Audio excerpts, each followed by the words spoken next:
ଓଡ଼ିଆରେ ସମ୍ବାଦ ଶୁଣିଲେ ଆକାଶବାଣୀ କଟକ କେନ୍ଦ୍ରରୁ ଆକାଶବାଣୀ ବାରିପଦା। ସମୟ ସକାଳ 7:25। ପ୍ରଚାର କରୁ ସୂଚନା ଏବଂ ମୂର୍ଚ୍ଛନାର କାର୍ଯ୍ୟକ୍ରମ ପରିକ୍ରମା। କାର୍ଯ୍ୟକ୍ରମଟିକୁ ଉପସ୍ଥାପନା କରୁଛନ୍ତି ସତ୍ୟାନନ୍ଦ ସେଜପଡ଼ା ଏବଂ ଜୟଶ୍ରୀ ଦାସ। ପ୍ରଯୋଜନା ଲକ୍ଷ୍ମଣ ବାଳିଆ।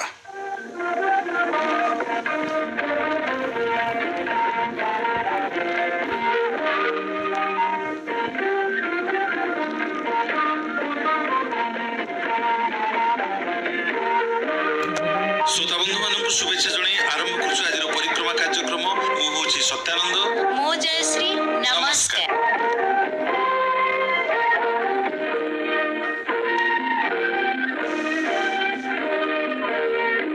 श्रोता बंधु, मनर भाव प्रकाश करिवार विभिन्न माध्यम मानक मध्यरु लेखा हेउछि एक वरिष्ठ माध्यम। ए लेखा केउ पुराना दिनरु आज पर्यंत बेस प्रभाव विस्तार करि पारिछि। एही लेखा विभिन्न प्रकारर जेमिति कि गद्य आउ पद्य आउ एही गद्य भितरु गप, उपन्यास, नाटक, प्रबंध, रम्य रचना, एकांकिका आदि को बुझाइला बेले पद्य विभाग रे रहिछि विभिन्न काव्य आउ कविता। एहा पुणी केतेबेले काल्पनिक तो पुणी केतेबेले पौराणिक। एई कल्पना राइजरु कविटिए शब्द सबु संग्रह करी दुख सुख, अनुराग वैराग्य, अंधार आलोक, अतीत वर्तमान और भविष्यत को नहीं शब्द संभार रे कविता सृष्टि करे। से भली मयूरभंज जिल्लार नलगजा अंचलर कवि होउछंती अध्यापक अवनीकांत गिरी। इतिमध्यरे से 3टी कविता ग्रंथर स्रष्टा। तेबे आसंतु तांको मोहरु तांकर सेई कविता ग्रंथ मानक संपर्क रे जानिबा।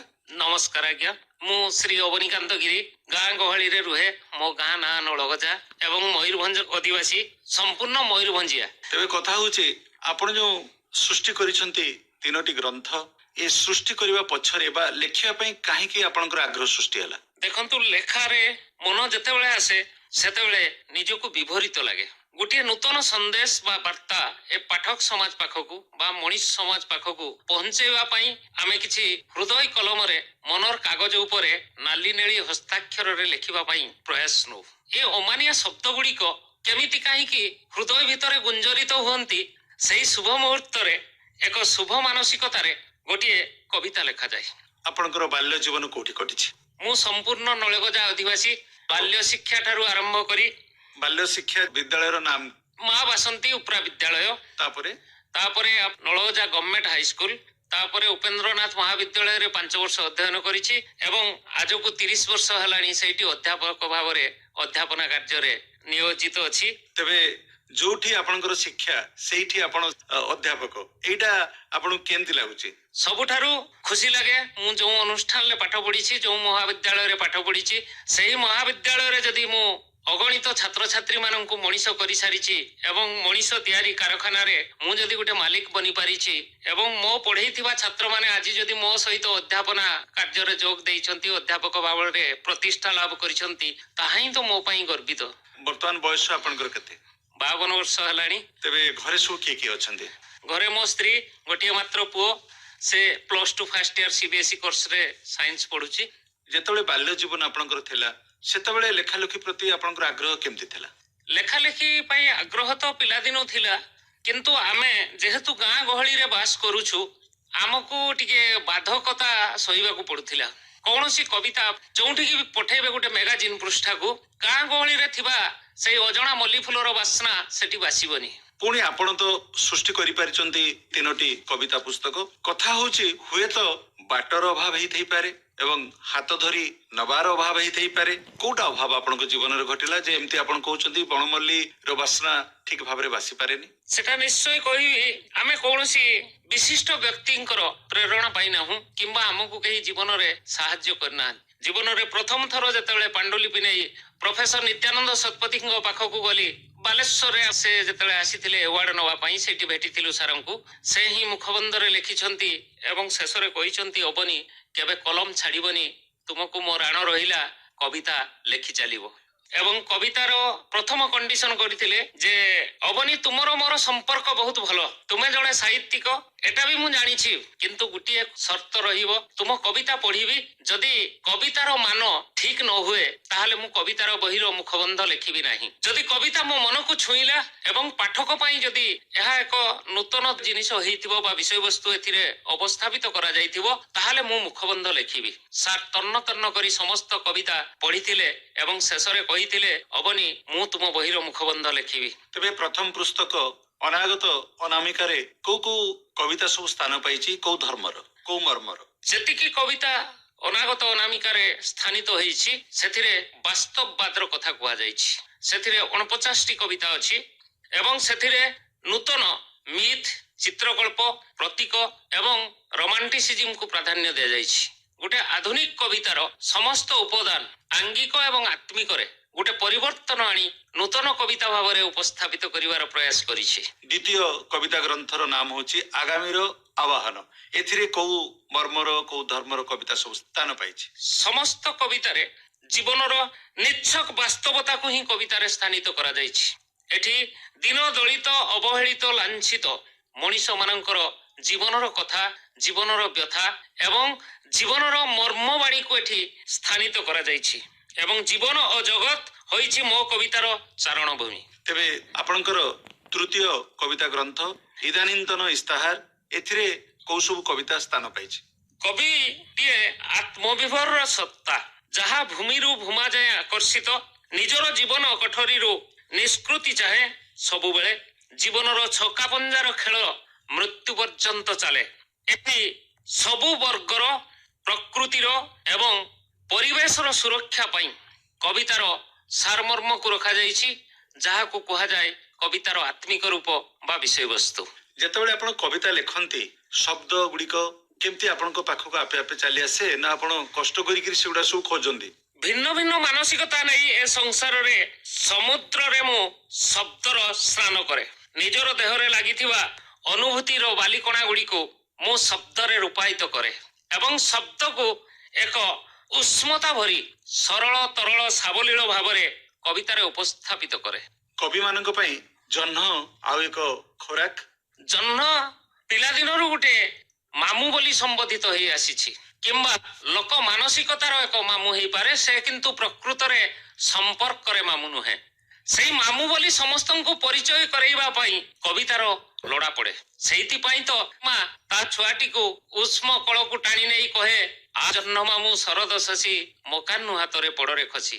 ତେବେ ଅମାବାସ୍ୟାରେ ତ ଜହ୍ନ ଦେଖାଯାଏନି। ଅମାବାସ୍ୟାରେ ଜହ୍ନ ଦେଖାଯାଏନି ସତ, କିନ୍ତୁ ଜହ୍ନର ପରିକଳ୍ପନା କବି କେବେ ଭୁଲି ପାରେ ନାହିଁ।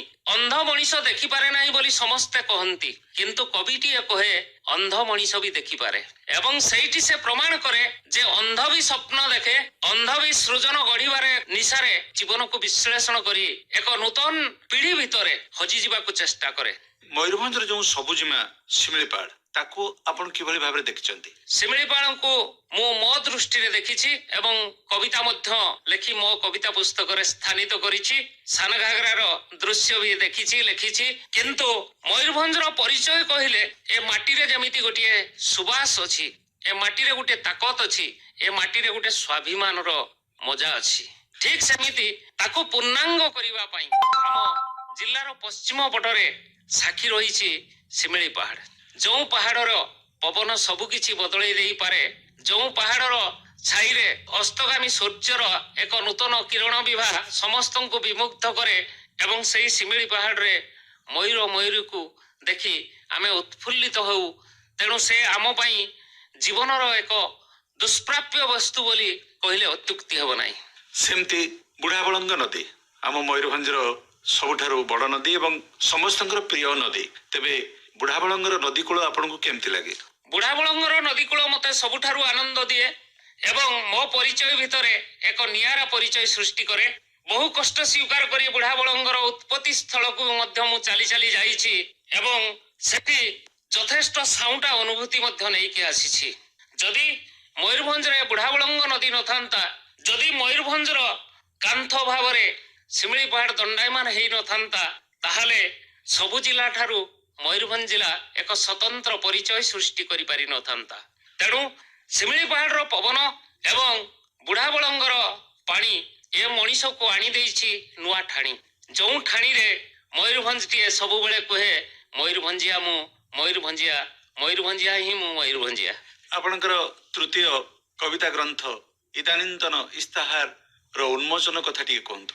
ଜୁଲାଇ 14 ତାରିଖ 2023 ମସିହାରେ ଏହି ଇଦାନୀନ୍ତନ ଇସ୍ତାହାର କବିତା ପୁସ୍ତକଟି ରାଜଭବନରେ ରାଜକୀୟ ମାନ୍ୟତା ପାଇଲା ବୋଲି ମୋତେ କାହିଁକି ହୃଦବୋଧ ହୁଏ।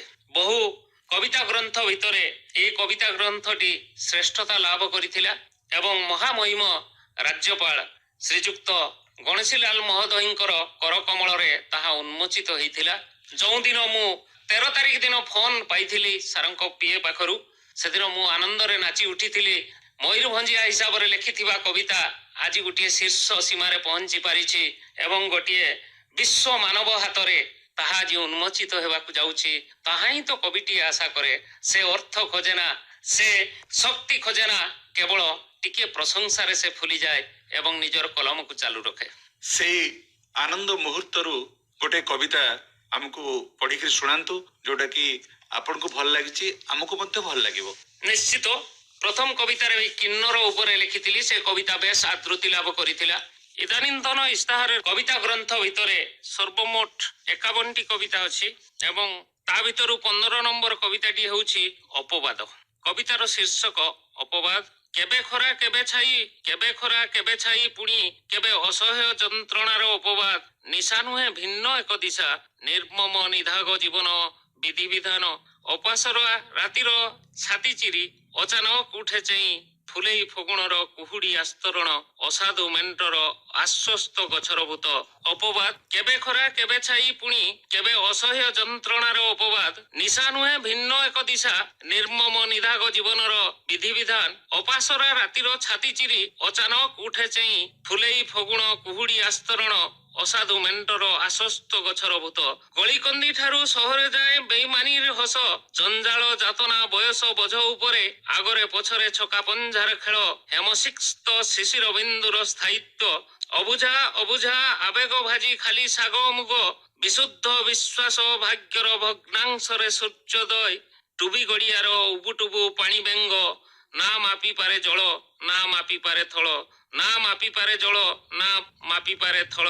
ପାଇ ନ ପାଇବା ଭିତରେ ଅଜଣା ଭିନ୍ନତା, ଅଜଗର ପେଟ ବହି ଅଳସ ଭାଙ୍ଗେ ନିର୍ଜନତାରେ। ବିଫଳତାର ଚାଦର ଘୋଡ଼ି କଡ଼ ଲେଉଟାଏ, ଅଣନିଶ୍ୱାସର ଅବୁଝା ଭଲ ପାଇବାର ଉଚ୍ଚାଟ ପଣିଆ। ମାଟିର ଅଧିକାରଠୁ ଦିକ୍ବଳୟ ଯାଏ ଲମ୍ବିଥିବା କୁହେଳିକାର ନୀରବତା। ଅଜାଣତରେ ଚୁମ୍ବନ ଦିଏ ବାର ବାର, ଅଜାଣତରେ ଚୁମ୍ବନ ଦିଏ ବାର ବାର। ହାତ ତିଆରି ମନଗଢ଼ା କେଉଁ ଅଜଣା ପ୍ରେମ, ବନ୍ଧନ ହୃଦୟରେ ମାପେ ଖାଲି ବୟସର ଚାପ। ମୁଦା ଆଖି ତଳେ ଅପ୍ରକାଶିତ ରହସ୍ୟ, ରକ୍ତାକ୍ତ କରେ କଣ୍ଟାକୀର୍ଣ୍ଣ ଲେଉଟାଣି ବାଟ। ଭୁଲ ନ କରି ମୁଠା ମୁଠା ପାପ, ପ୍ରାୟଶ୍ଚିତ ପାଇଁ ସାଜେ ନୀରବ ନିଥର, ପ୍ରାୟଶ୍ଚିତ ପାଇଁ ସାଜେ ନୀରବ ନିଥର। ଜୀବନ ହାଟରେ ପରିହାସର ସଉଦା, ଟାହି ଟାପରା ସାଙ୍ଗରେ ଅପଯଶ ଗୁଞ୍ଜରିତ।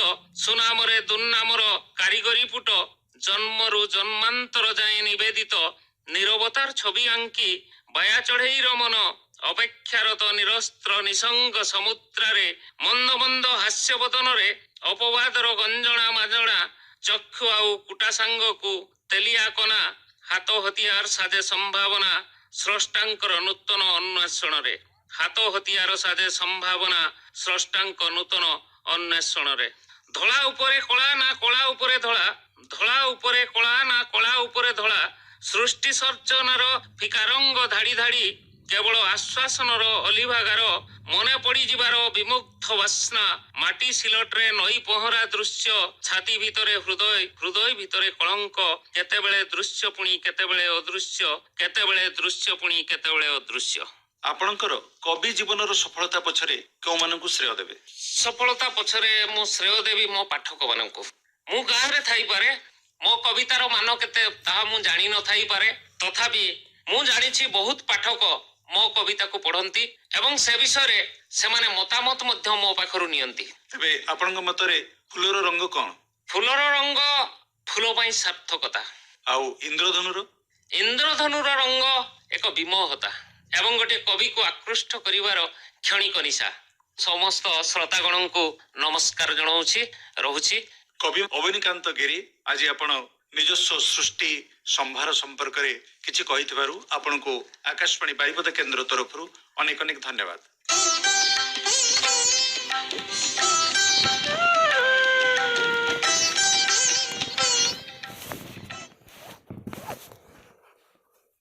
ହେଲା